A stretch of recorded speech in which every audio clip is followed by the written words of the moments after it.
The radar screen blinked twice before going dark. 300 miles off the coast of Alaska, NORAD's early warning system had just lost contact with something that shouldn't have been there in the first place. The duty officer stared at the empty display, coffee cooling in his hand, wondering if he just witnessed a ghost or the beginning of something far worse.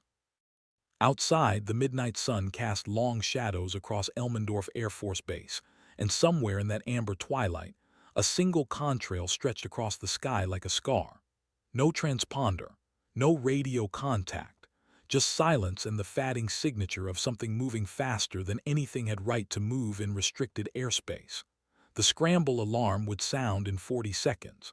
By then, whoever was flying that aircraft would already be gone.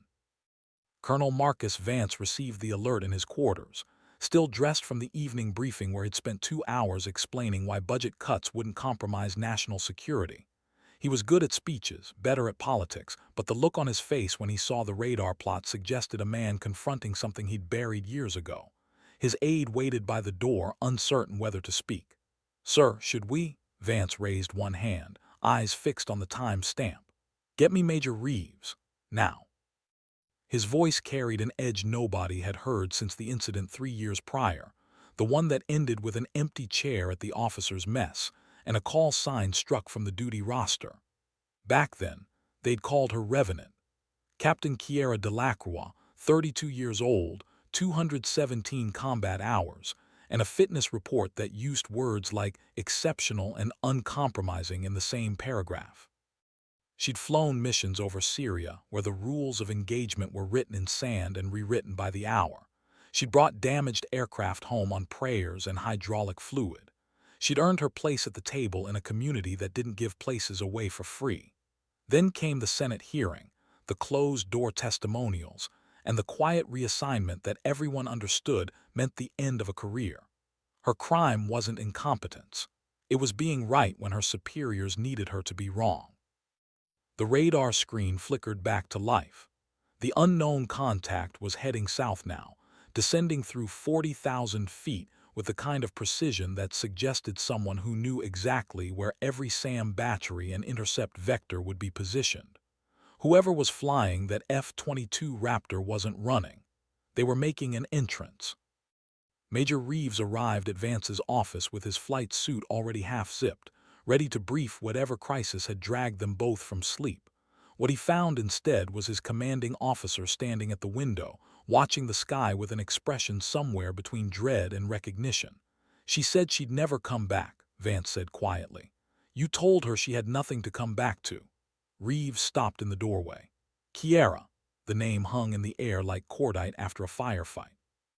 Vance turned slowly, and for the first time in 3 years he looked every day of his 56 years. "The Raptor that just violated our airspace is tail November 87 Bravo. That was her bird. We retired it after she left." Outside, 2 F-15 Eagles launched into the darkness, afterburners painting the runway with fire. Their mission was clear: intercept and identify. What nobody had told them was that the aircraft they were chasing had already beaten them to the merge before they'd even started their engines.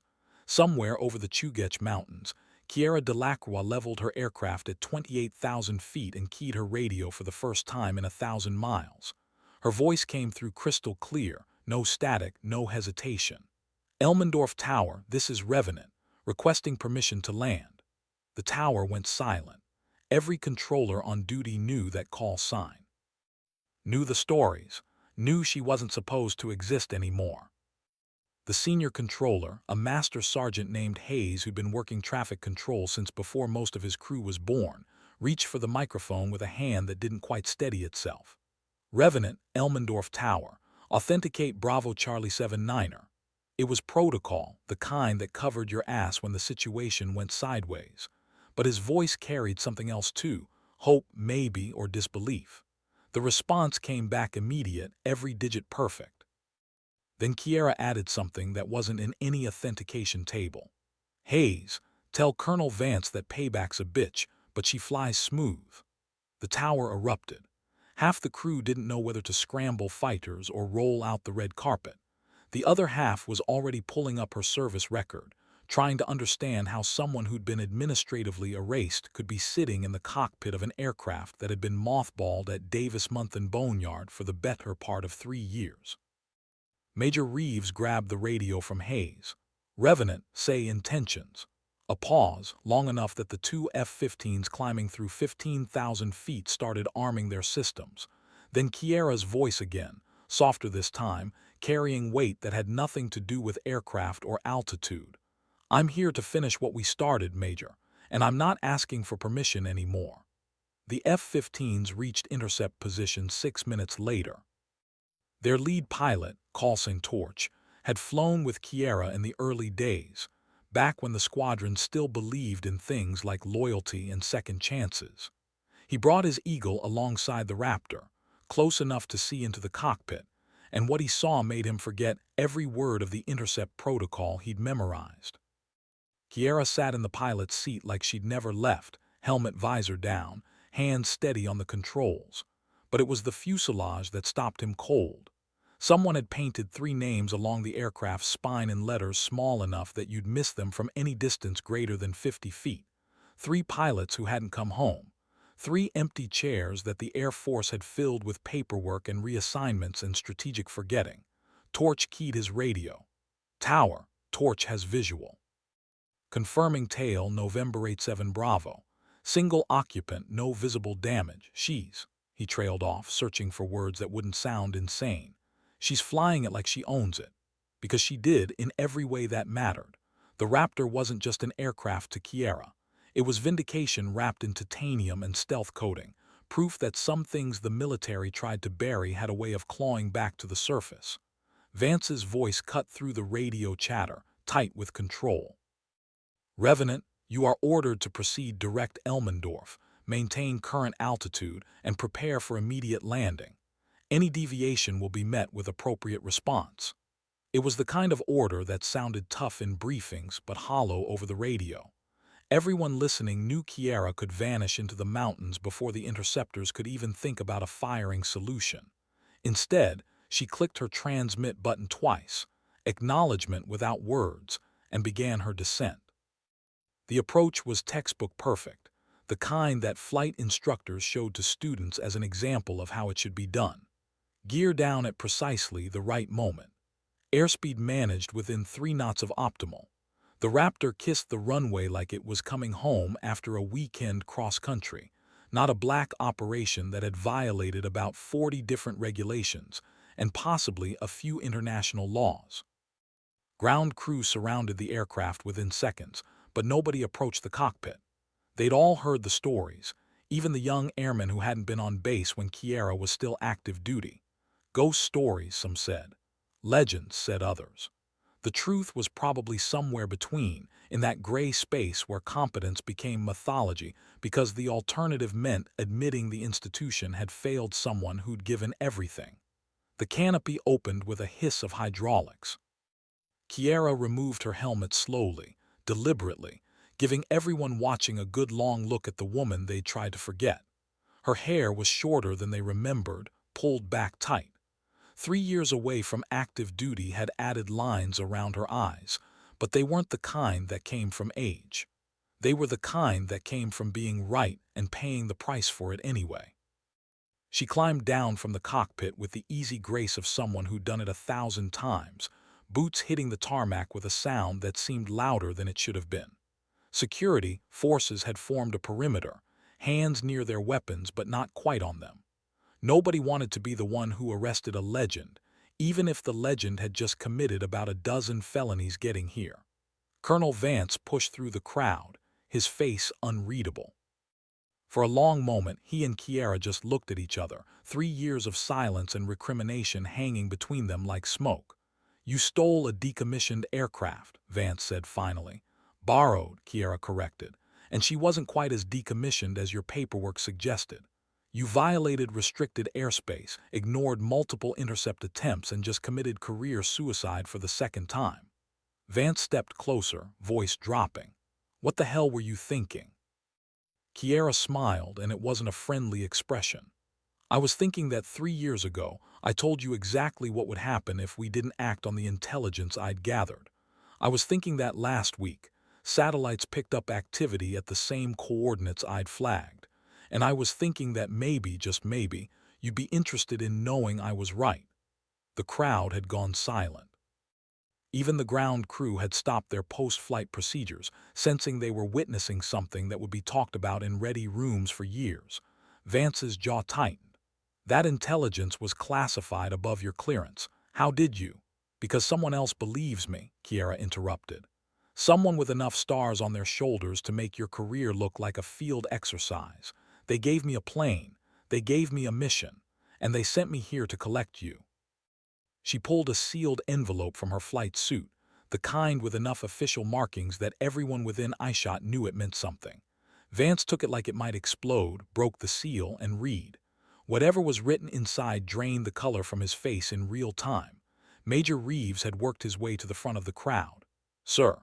Vance looked up from the letter, eyes finding Kiera with something that might have been respect or might have been fear. Hard to tell the difference sometimes. "Get the squadron commanders, all of them. Conference room in 20 minutes. He turned back to Kiera. "You just kicked the hornet's nest. You know that, right?" "That's what I do best, sir."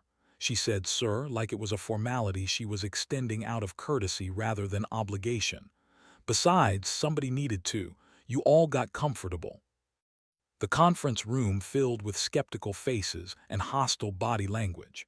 Squadron commanders who remembered Kiera as the captain who wouldn't shut up about threats nobody else could see. Intelligence officers who'd written reports explaining why her concerns were overblown. The base commander, Brigadier General Halsey, sat at the head of the table looking like he'd rather be anywhere else. Kiera stood at the front of the room, her borrowed flight suit still marking her as an outsider despite the fact that she'd logged more hours in type than half the people staring at her. She didn't wait for permission to speak. 3 years ago, I identified a pattern in electronic intelligence suggesting that a foreign power was establishing a forward operating location in the Aleutian Islands. Not just surveillance, actual staging capability. I was told I was seeing shadows. Told to focus on my assigned missions. When I pushed back, I was shown the door. Someone in the back row muttered something about insubordination. Kiera ignored it. Last week, Signals Intelligence confirmed unusual encrypted communications originating from Attu Island. Same frequencies, same protocols, same location I identified 36 months ago. Whoever's out there has been building while we've been pretending they don't exist. She clicked a remote and satellite imagery filled the screen behind her. The room went very quiet. The images showed what looked like nothing: gray rock, sparse vegetation, typical Aleutian desolation. But Kiera zoomed in, enhanced, and suddenly structures became visible. Camouflaged, buried, nearly invisible from standard reconnaissance altitude, but there. "That's an air defense radar," she said, pointing. "That's a hardened aircraft shelter. And that, gentleman, is a problem we don't have 6 months to study." General Halsey leaned forward. "Captain Delacroix, it's just Kiera now, sir. They took the rank with the career." "Ms. Delacroix," Halsey continued, not unkindly, "what exactly are you proposing? We launch a strike against a potential enemy installation on disputed territory based on satellite photos and your analysis. Do you have any idea what the diplomatic fallout would be?" Kiera met his eyes. "I'm proposing we do reconnaissance. Real reconnaissance, not satellite passes that give them 6 hours notice. I'm proposing someone flies out there, takes a look, and confirms what we already know. Then you decide whether to call it a diplomatic incident or an act of war." The room erupted, voices overlapping, everyone talking at once about international law and rules of engagement and career-ending decisions. Vance cut through the noise with a single gesture. "And who flies this reconnaissance mission? You?" "Yes, sir." No hesitation. "I know the terrain. I know the radar gaps. And I'm already flying a stolen aircraft, so my career's not exactly at risk anymore." That drew a few bitter laughs. Major Reeves stood up. "Assuming for a second we're actually considering this insanity, which we shouldn't be, you'd need a wingman, someone to cover your six when this inevitably goes sideways." Kiera turned to him, surprised. Reeves had always been by the book, the kind of officer who colored inside every line and expected others to do the same. You volunteering, Major?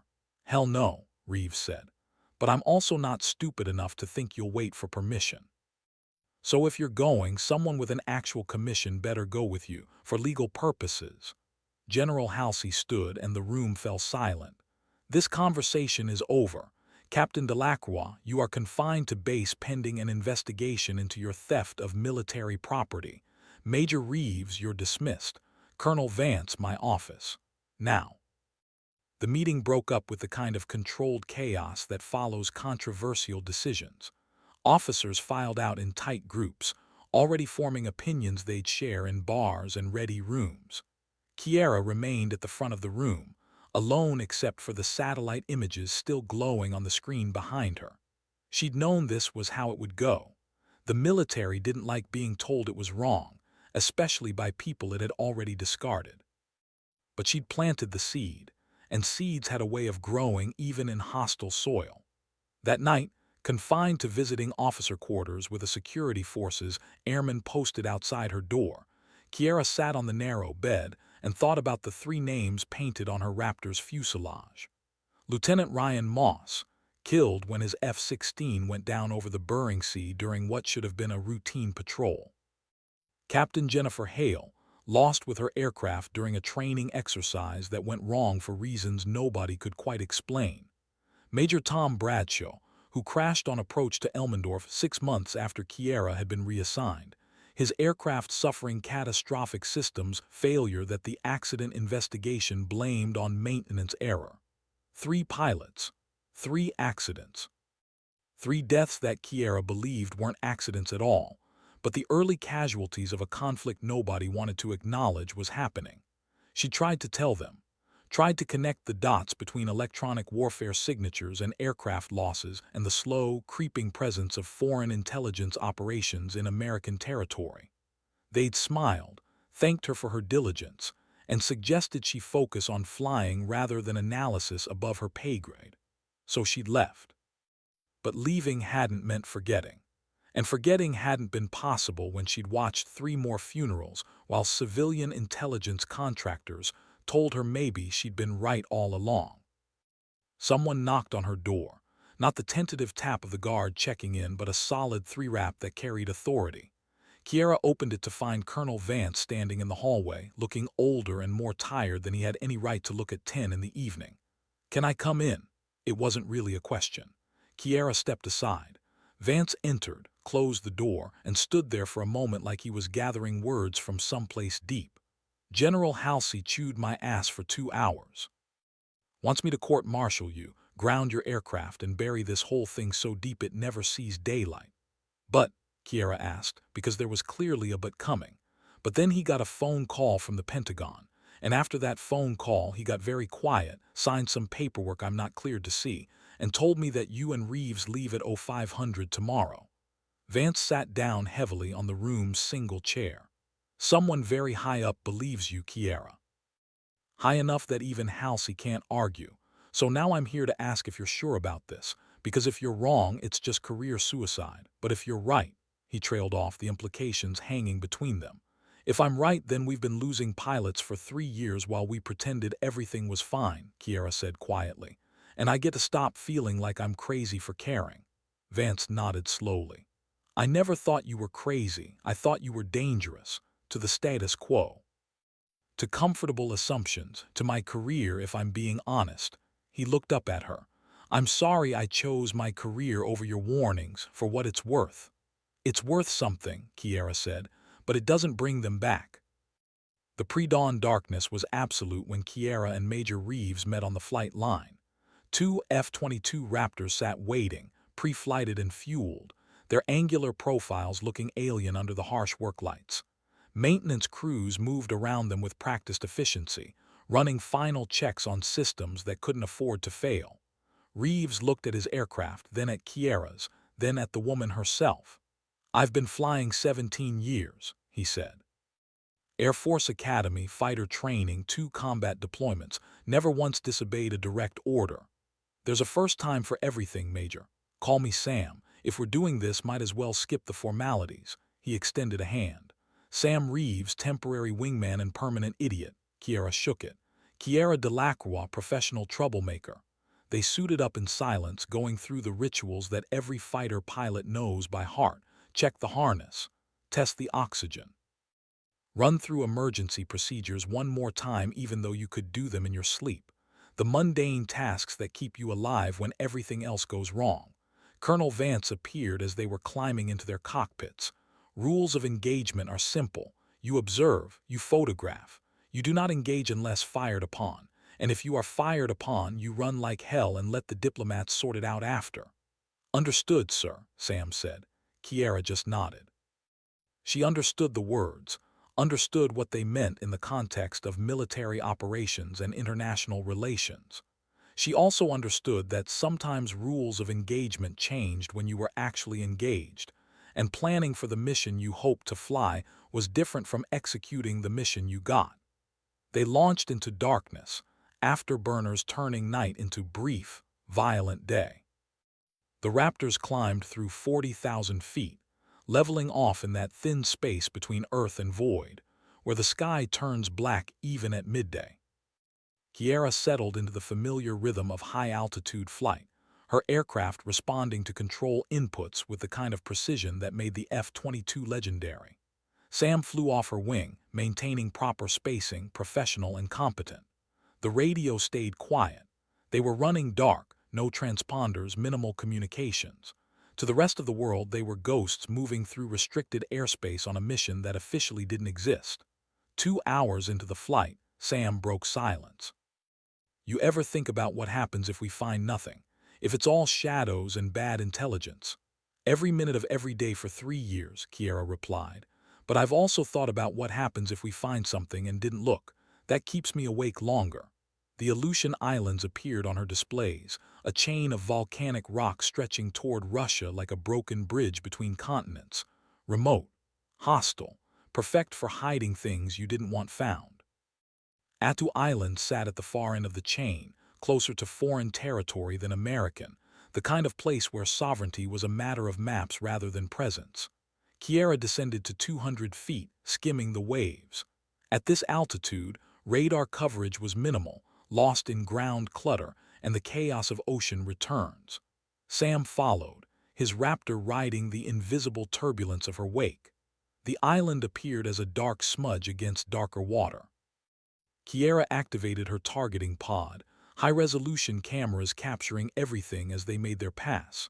The first run showed nothing unusual: rock, vegetation, the abandoned remnants of a World War II outpost. She banked hard, coming around for a second pass from a different angle. That's when Sam saw it. Revenant Outlaw 2. I've got fresh Earth displacement, 11 o'clock, half a mile inland. Kiera adjusted course, her cameras tracking to the location Sam had called. The Earth displacement wasn't dramatic, just a patch of ground that looked slightly different from its surroundings. But in terrain that hadn't been disturbed in decades, different meant something. She zoomed in, enhanced, and felt her heart rate spike. Tire tracks, recent ones cutting through terrain that should have been pristine. Outlaw 2, confirm visual. Confirmed, Sam said, his voice tight. Revenant, those tracks lead to. He trailed off as his own cameras picked up what Kiera was already seeing. A camouflaged entrance, partially concealed by natural rock formations leading into the hillside. And parked outside, covered but not quite hidden well enough, 2 vehicles that definitely weren't American surplus. Kiera keyed her radio. Elmendorf, Revenant.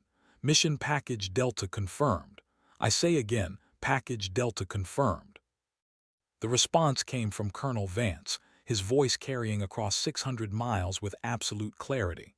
Revenant, copy Package Delta. RTB immediately. Do not, I repeat, do not make another pass. But Kiera was already banking for a third run, dropping even lower, pushing her Raptor to speeds that made the ocean blur beneath her. Because she'd seen something else in those images, something that made her blood run cold. One of the vehicles had people around it. And those people had been looking up. Sam saw them too. Revenant, we're made. They know we're here. Then let's give them something to remember, Kiera said, and dove toward the installation like judgment from above. Her cameras captured everything: the scrambling personnel, the vehicle's mounted equipment that looked suspiciously like surface-to-air capability, the additional structures that became visible once you knew where to look. 3 seconds of footage that would validate 3 years of warnings. Then her threat warning system lit up like a Christmas tree. Someone down there had decided that reconnaissance was the same as attack, and they weren't waiting to file a diplomatic protest. The SAM launch was visible even without instruments, a streak of white fire climbing from the hillside with purpose and velocity. Kiera broke hard left, dumping flares and chaff, her Raptors thrust vectoring doing things that physics shouldn't allow. The missile tracked through her countermeasures, modern and smart, not the obsolete Soviet surplus that most people expected in this region. Sam's voice cut through her concentration. Revenant break right second launch. She didn't question, just rolled, inverted, and pulled, the ocean rushing up to meet her as she traded altitude for survival. The second missile passed through the space where she'd been, close enough that she felt rather than heard its proximity. 2 launches meant this wasn't some nervous security team with a shoulder-fired weapon. This was an integrated air defense system, and she just stuck her nose into its engagement envelope. Outlaw 2, go defensive, get altitude, run for home, Kiera commanded, her hands steady despite the adrenaline turning her blood to electricity. Negative, Sam replied, and suddenly his Raptor was diving with her, matching her turn for turn. Nobody flies alone. Wasn't that the squadron motto? A third missile launched, then a fourth. Someone down there had decided that killing 2 American fighters was worth whatever diplomatic crisis would follow. Kiera armed her countermeasures, ran through defensive maneuvers that she'd practiced 1,000 times but never needed for real, and discovered that actual combat was different from every simulation she'd ever flown. In simulations, you knew the parameters. In real life, you just knew someone was trying to kill you and hope wasn't a strategy. The missiles closed, sophisticated, relentless, tracking through maneuvers that should have broken their lock. Kiera pitched vertical, climbing through 5,000 feet in seconds, Sam on her wing matching her climb. At 10,000 feet, she rolled out, looked down, and saw the installation laid out below like a tactical display made real. More structures than she'd thought, more vehicles, more capability. This wasn't a listening post or a temporary intelligence operation. This was infrastructure, permanent and growing, hidden in American territory while everyone argued about whether it existed. Her threat warning screamed. 5th missile tracking Sam. Kiera didn't think, just acted, cutting across his flight path and lighting off every countermeasure she had left. Flares blossomed like deadly flowers. Chaff filled the air with radar-reflective confusion. The missile tracked her instead, proximity fuse arming. Then it lost lock, seeker head confused by the multiple returns, and it tumbled into the ocean 200 feet below. Sam's voice came through shaky. Thanks for that. Thank me when we're home, Kiera replied. Elmendorf Revenant, taking effective SAM fire from confirmed hostile installation, requesting immediate strike authorization. Vance's response was instant. Negative, Revenant. RTB now. Strike package inbound, ETA 20 minutes, 20 minutes, an eternity in combat time. Kiera looked at her fuel gauge, ran the calculations, and knew they could make it home if they left now. Could debrief, hand over their footage, let someone else handle the follow-up. It was the smart play, the professional play, the play that kept you alive to fly another day. She thought about Ryan and Jennifer and Tom, thought about 3 years of being told she was wrong. Thought about the fact that whoever was down there had just tried to kill 2 American pilots and would absolutely try again if they got the chance. Revenant, do you copy? Vance's voice held warning. RTB now. Kiera activated her targeting system, the Raptor's weapons bay doors opening with mechanical precision. Sorry, Colonel, connection's breaking up. I'll call you when we're clear. She cut the radio before he could respond, before the order to stand down became official and disobeying it became something they'd have to acknowledge. Sam was silent on their discrete frequency for 3 seconds. Then, we're really doing this. You can head home, Sam. Nobody would blame you. That wasn't the question. He armed his own weapons. I asked if we're doing this, because if we are, I need to know the plan. The plan. As if she had one beyond making sure that whoever was down there knew that American airspace wasn't free real estate. Kiera studied her targeting display, ran attack geometries in her head, and remembered every lesson learned from pilots who'd fought in wars where the rules of engagement were written by people who'd never been shot at. "We make one pass," she said. "Fast and low. Target the air defense installations only. Make them defensive. Give the strike package a clean run when they get here. Then we run like hell and hope we have enough gas to make it home." "That's a terrible plan." "You have a better one," Sam laughed, sharp and bitter. "Not even a little bit. Let's go." They dove together, two raptors against an enemy that shouldn't exist in a battle that wouldn't be acknowledged. Kiera's targeting computer locked onto the SAM launchers, solid tone in her headset confirming what her eyes already knew. She pickled off two missiles, felt her aircraft shudder as they launched, and was already turning away before they impacted. Behind her, explosions blossomed. Sam's weapons followed, precision strikes against targets that had been hidden minutes ago. The installation erupted with return fire, tracers arcing into the sky, smaller weapon systems engaging targets they could barely track. One round clipped Kiera's wing, punching through the stealth coating but missing anything critical. Her master caution light illuminated. She ignored it. They climbed away from Attu Island trailing smoke and electronic warnings, two fighters that had just committed an act of war against an enemy that officially didn't exist. The radio erupted with traffic, Elmendorf demanding status, the inbound strike package requesting target information, Colonel Vance personally ordering them to respond. Kiera waited until they were clear of the SAM envelope, until the threat warnings faded to memory, then keyed her mic. "Elmendorf, Revenant. Target suppression complete. Strike package has a clean approach. We are RTB fuel critical minor damage. Outlaw 2 is with me." Vance's voice came back tight enough to break. "Revenant, you are in so much trouble that I don't even have words. Stay on this frequency and start thinking about your defense at the court-martial." "Roger that, sir. Thinking real hard." She glanced at her fuel gauge. They'd make it home with maybe 5 minutes of reserve if the headwinds cooperated, and she didn't need to maneuver. Behind them, the strike package swept over Attu Island.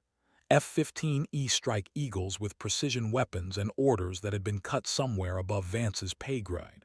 The installation disappeared under a blanket of explosives, years of construction erased in minutes of violence. Sam broke the silence as they crossed back into clearly American airspace. "We're going to get crucified for this." "Probably," Kiera agreed. "Worth it," she thought about that. Thought about the footage in her targeting pod that proved every warning she'd given. Thought about the fact that no more pilots would die wondering why their aircraft were failing in clear skies. "Yeah," she said finally. "Worth it." They landed at Elmendorf with emergency equipment standing by, Kiera's damaged Raptor throwing sparks as she touched down. The entire base had turned out to watch. Line personnel and officers, security forces and intelligence specialists. Everyone who'd heard the radio traffic and wanted to see the crazy captain who'd started a war to prove a point. Kiera shut down her engines and sat in the cockpit for a moment, suddenly exhausted. 3 years of anger and vindication and bone-deep weariness caught up with her all at once. She'd been right. She'd proven it. And now came the price. Colonel Vance was waiting when she climbed down, his face unreadable. "Captain Delacroix, you are under arrest for unauthorized engagement of foreign forces, violation of rules of engagement, theft of military property, and about 40 other charges I'm going to spend the next week compiling." "Yes, sir," Kiera said. She'd expected nothing less. "And before they take you to holding," Vance continued, voice dropping so only she could hear, "I need you to know that General Halsey just received confirmation from the Pentagon. The installation you attacked was eliminated with no American casualties. Intelligence recovered from the site confirms everything you reported 3 years ago. They're calling it the most significant counterintelligence victory in a decade." He straightened, looked her in the eye. "Doesn't change the fact that you broke about 100 rules getting here." "No, sir. It doesn't. But it does mean that maybe, just maybe, someone's going to remember why we have rules in the first place. And who we're supposed to serve." He stepped back, nodded to the security forces. "Take her." They led Kiera away in restraints past the crowd of personnel who watched in silence. Some faces held anger, others confusion. But a few, the younger pilots, the ones who still believed that doing the right thing mattered more than doing the convenient thing, those faces held something else. Respect, maybe. Or hope. Sam Reeves fell in step beside her, his own hands in restraints. "Could have gone home," Kiera said. "Could have," Sam agreed. "But then I'd miss all the fun."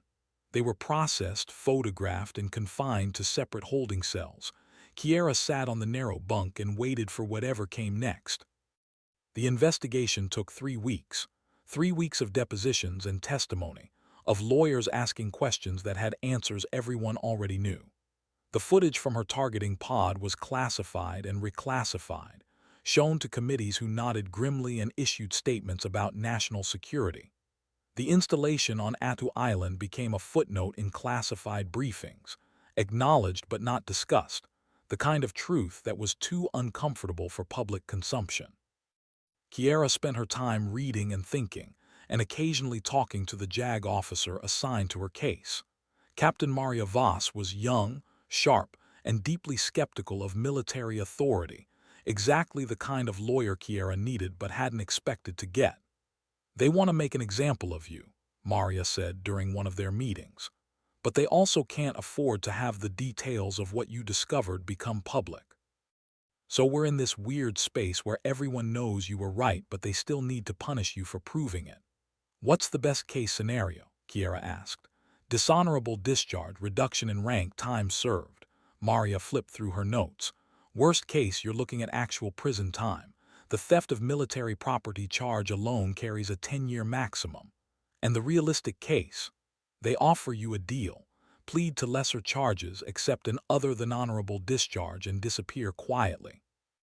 You get to keep your freedom. They get to keep their secrets." Kiera thought about that. Thought about what disappearing quietly meant for people like her, the ones who asked inconvenient questions and got inconvenient answers. "What if I don't take the deal?" Maria smiled. "Then we go to trial, and I get to subpoena everyone from Colonel Vance to the Director of National Intelligence, and we have a very public conversation about what the Air Force knew and when they knew it. Which is why they're going to push very hard for you to take the deal." The offer came a week later, other than honorable discharge, reduction to lieutenant, credit for time served, a notation in her record that would follow her forever but wouldn't technically be a felony. All she had to do was sign, accept the terms, and walk away. Kiera read through the paperwork 3 times, then asked to speak with Colonel Vance. He arrived looking like the investigation had aged him a decade, which it probably had.